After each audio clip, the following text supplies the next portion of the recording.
What's up, you guys? It is BRICKLOVER Brad here, and welcome to another episode of AskBrick. This is AskBrick number 78, and for those of you who are new to my channel, AskBrick is my Q&A show here on YouTube and across all my other social media platforms, where you guys can literally ask me any question at all down in the comments across any of my videos on any of my social media pages, and I will answer it up here on video. I'm really excited to get into all these questions today, so let's get right into it. This first question here is from Ryan Brankino 7768. AskBrick, have you ever thought about insuring your Lego collection? So fun fact, Ryan, my Lego collection is actually insured. So I live in a condo here in Toronto, so I have condo insurance, which protects, I don't own the condo, I'm just a renter, so it's like tenant's liability insurance, which covers all the contents of my condo, things like that.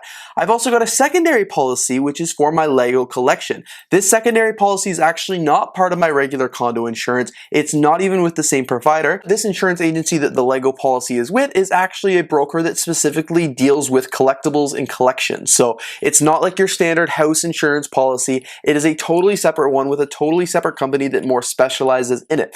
I don't really know a lot of the behind the scenes behind it. My dad really helped me get it set up when I moved my Lego collection from his house into the studio space back in 2019. So he really helped me get the insurance policy set up then, and he's just like, I've continued on with the policy ever since then. But basically it insures the value of the Lego collection based on what I have on the Brickset database. So basically how I believe it worked is I had to provide them a list of all the sets that I owned according to Brickset and like their value then and their value if they had to be replaced and things like that. And then they came out with like a calculation and stuff. So it is totally separate. So if anything happened to my condo insurance will cover all of my assets of the condo. So that's like my couches, computers, all that good stuff. But then the actual Lego, like everything you see here, is covered under that Lego insurance policy. And the reason I personally wanted two insurance policies was A, it was really convenient when I was moving out in 2019 to have that insurance policy because I didn't have insurance under my homeowner's insurance anymore. And B, because now I'm at the point where I have a very substantial Lego collection.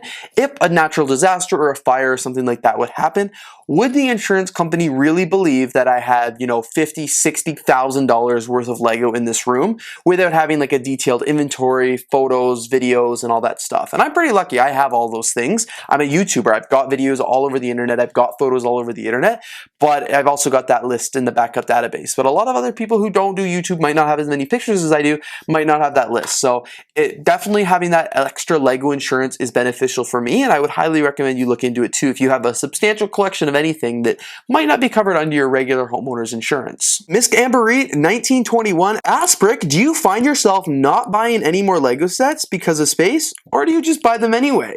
So the answer is probably a little bit of both. You guys know I have a full closet of a backlog Lego collection. Those are all completely unbuilt sets.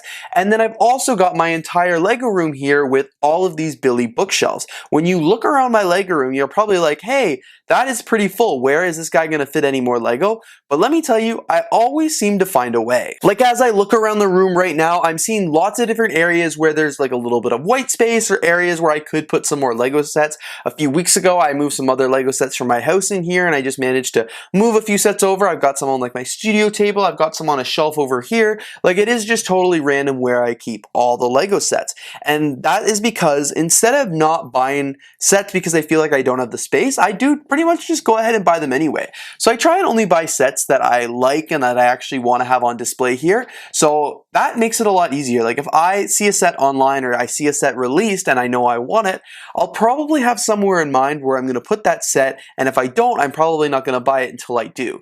I very rarely will buy a set and worry about where I'm going to put it later. But also at the same time, there's never been a set ever in my life there's never been a set that I've wanted but just didn't have the space for, so I didn't get it eventually. Even big sets like the Roman Colosseum or the Lego Titanic, I might not have known where those sets were going to go before I got them just because they're so large, but I managed to find a room for it. Like the Titanic, it's sitting on the floor. It might not be in the best spot, but I still found a place for it. I can't ever just see myself not buying a Lego set because I don't have the space for it, because I always seem to find room for it.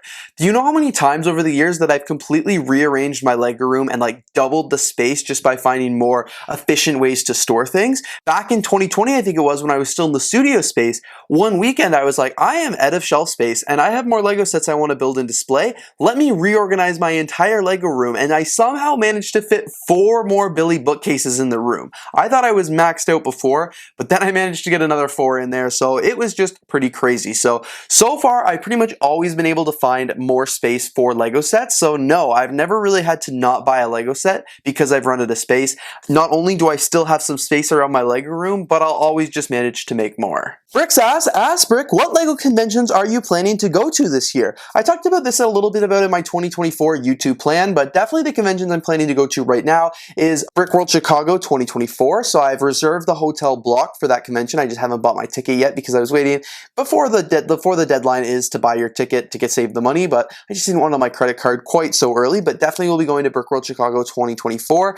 I would love to go to Brick Fair Virginia 2024 as well. I've been wanting to go to Washington for a really long time now, and I know that's like a huge Lego convention. It would be a lot of fun to go to, especially get to see all my friends just a few weeks after Chicago. So I'm definitely planning to inquire into that one a little bit more. No, it's not as high as a priority for me as going to Chicago is this year, but it is definitely on my list. And then another one that I will 99.999% go to would be Bricks in the Six 2024, which is a Lego convention here in Toronto. It's only about a 30-minute drive for me, so that one is definitely worth going to. And of course, if you guys have any recommendations or suggestions for other Lego conventions that you think are like great ones you should check out, definitely leave them in my comments below. I'm always looking for new ones to explore. Jack Green asks Brick, do you have the Cloud City Boba Fett? So this Boba Fett minifigure, which is like all the rage in the Star Wars community, no, I unfortunately do not have one. As many of you may know, I am not a huge Star Wars collector. I don't buy a lot of Lego Star Wars sets. I don't really have, I think I have like 4 in my Lego collection in total. So no, that is not a minifigure that I have in my Lego collection, and honestly is probably a minifigure that I will never own just because, yeah, I don't see myself ever owning it someday, but boy, would it ever be cool too. Bricks3268 asked Brick, have you bought the National History Museum yet? I talked about buying this one in a recent video of me shopping online, like go shop at home for some sets, but no, as of filming this video right now, I have not purchased that History Museum yet. I really like that set. I did not love it when it first came out. I just didn't see why everyone was so excited until I saw it built at the Lego store for the first time, and then I went, oh my god, that's actually a pretty cool set. I do want to buy it.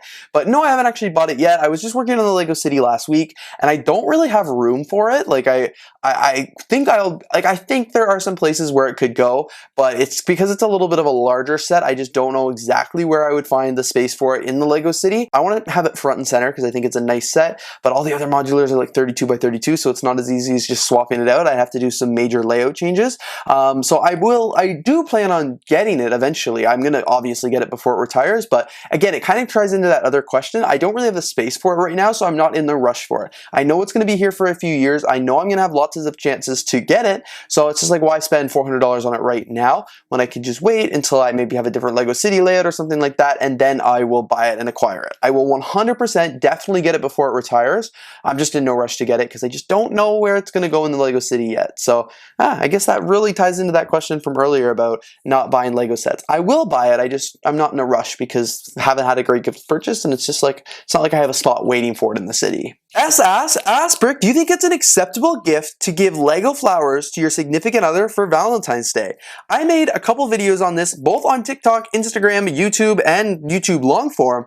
I think this is a great idea. Those Lego botanical sets, like you guys would have seen in that video, but those Lego botanical sets have been all the rage for the last few months. Everybody's buying them. I'm seeing them all over TikTok. Everyone's suggesting they're a great Valentine's Day gift, and I completely agree. Like, I've seen some of the comments on my videos where people are like, your girl wouldn't want that for Valentine's Day, blah, blah, blah. And like, yes, to an extent, every girl is different, and if you're buying a Valentine's Day gift for a girl, you theoretically would know what she likes enough to know if that's a good gift for her or not. But so many of the TikTok videos that I've seen and so many of the people I've spoken to, their significant others or them in themselves would be like, I really would love getting that as a gift, because they don't even have to be a Lego fan. It's just like a cool thing. What girl doesn't think it would be fun to just do a little date night in an activity building a Lego set? and like it's something that you can do together. It's something that they get to keep and display. It doesn't even look like a Lego set. Like it's not like you're trying to display what I said last week. It's not like you're trying to display a Wall-E in your living room. Like it's a nice little modern looking set. It's aesthetically pleasing, all that stuff. So yeah, like so many people I feel would think this would be a really great gift. At the end of the day, if you're buying your set for a girl, you know your girl, you get her what she would like, obviously. If you even think she might enjoy this Lego set as something that you and her could do together as a date night, I would say go for it, because as I said, from everybody I've spoken to, they've all thought it was a really good idea. Just for AskBrick's official AskBrick is your YouTube your full-time job? So no, it actually isn't. I have a full-time job outside of my YouTube career, my YouTube hobby, and my social media and stuff like that. I work 9 to 5 at the largest media company here in Canada, so it's a very exciting job. It kind of relates to my YouTube stuff, social media stuff, but at the same time, it's very, very different. I really like my job. It's been a great time so far, and YouTube eventually, maybe someday in the future, would be something really cool to do full-time. I'm not at the point yet where I'm able to do that. I have been able to manage doing both so far. I can do my full-time job as well as my YouTube on the side. It's a great side hustle. So combining those two, like doing those things together, has been very doable for the last few years. Especially I started the job 2 years ago, and I've been able to do it very successfully since then. So very, very happy with that and continuing to work on that. Someday, if YouTube and the opportunity arises to take this full-time, I would love to. But that's like giving up. I don't want to give up my main job right now, because this is a side hustle, and both incomes together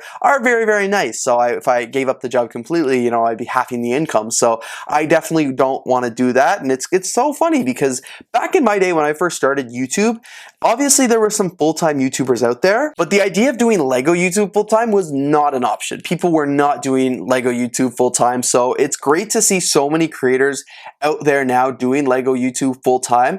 And it also, I really appreciate some of them talking about how the only reason they're doing it full-time is because, this is so off topic, but I really appreciate some of them taking the time to acknowledge that the only reason they're doing it full-time is because their partner is helping support them and they've got a time period on it. That shows that it might not be making 6 figures right when they stop doing social, like they stop their regular job and do Lego YouTube full time. It might not be making 6 figures, but because they've got a supportive partner, a supportive system, they are able to do this, pursue it, and hope to, you know, turn it into that 6-figure income that you're able to live on, which is really, really cool. I feel like so many people just say, yeah, I'm doing YouTube full time, but like don't acknowledge the fact that they have a support system outside of YouTube or money outside of YouTube, and they're just acting like it's completely sustained through the YouTube. And for some people it totally is, and congratulations to them. That's very challenging, but with so many Lego YouTubers going full-time, I was like, oh my god, that's crazy. I didn't know that was possible for so many of us. And then I was feeling bad about myself, like, oh, if they're making like full-time money without having a full-time job on the side, like I must be doing something wrong, because I'm not quite there yet. But that made a lot more sense. So I am solo, I am single, solo, on my own here and everything. So that's why I don't do YouTube full time, because I need that, my job income as well, to support my lifestyle. But eventually doing YouTube full time would be something really cool, but I'm not even close to being there yet. So we'll have to wait and see. All right, you guys, so that's actually all the questions that I have time for today. Thank you all so much for tuning into this episode of Ask Brick. You'll have to let me know down in the comments below what you thought. I'd really be interested to hear. I asked for your opinions on a few of those topics, so definitely feel free to leave them down below. And of course, if you guys have questions for future episodes, don't forget to leave them with the hashtag AskBrick. Anyway, thank you guys so much for watching, and I'll see you all here in the next video.